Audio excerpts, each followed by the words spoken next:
ओडिशा का यह त्योहार भारत को बाली से जोड़ता है, जिसमें हम ओडिशा के सुनहरे समुद्री इतिहास का उत्सव मनाते हैं। मैं बात कर रहा हूं कार्तिक पूर्णिमा की, मगर शायद ही कोई इसके पीछे की कहानी जानता हो।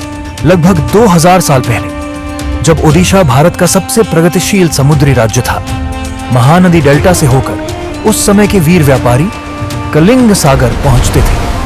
उन्हें साधबा कहा जाता था, और उन साधबाओं ने कुछ ऐसा किया था जिसकी छवि आज भी साउथ ईस्ट एशिया में दिखाई देती है। वे अपने साथ केवल टेक्सटाइल और स्पाइसेस ही नहीं, बल्कि कलिंग की संस्कृति भी लेकर गए। इंडोनेशिया के प्राचीन राज्य कुटाई, संजय और मजापहित सभी पर कलिंग का गहरा प्रभाव था। यहाँ तक कि 6ठी शताब्दी के आसपास सेंट्रल जावा में एक राज्य था जिसका नाम था कलिंगा। लेकिन बिना आधुनिक तकनीक के आखिर कलिंग के वीर पुत्रों ने यह सब किया कैसे? उनका रहस्य था मानसून का ज्ञान, जो आज की आधुनिक विज्ञान को भी चुनौती दे सकता है। अक्टूबर यानी कार्तिक और मर्गशीर के महीनों में पूर्वोत्तर मानसून बहती थी।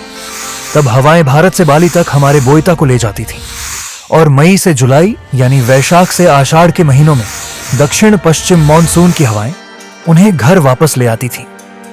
यही महीने आज भी कार्तिक पूर्णिमा के गीतों में जीवित हैं, जिसका अर्थ है आषाढ़, कार्तिक, मर्गशीर और वैशाख। वही महीने जिनमें साधबा अपनी यात्राएं पूरी करते थे। यह विज्ञान भी था और साधना भी। इसीलिए कलिंग को कहा जाता था समुद्र का राजा। और उसी संस्कृति के सम्मान में ओडिशा के लोग छोटी बोईता पानी में प्रवाहित करते हैं। उस नौका पर जलता दीप उन साधबाओं की याद में रखा जाता है जो कभी लहरों के संग बाली तक गए थे। सिर्फ इतना ही नहीं, इसी दौरान कटक का प्रसिद्ध बाली यात्रा आयोजित होता है, जो ओडिशा के समुद्री व्यापार इतिहास की जीवित मिसाल है, जहां भारत के हर कोने से व्यापारी आते हैं, जिससे यह भारत का सबसे बड़ा व्यापार मेला बन जाता है। बोईता बंदना का पर्व हमें याद दिलाता है कि ओडिशा के लोग कभी ट्रेड लीडर्स थे और कलिंग सागर पर उनका राज था। फॉलो कीजिए और इस लंबी यात्रा का हिस्सा बनिए।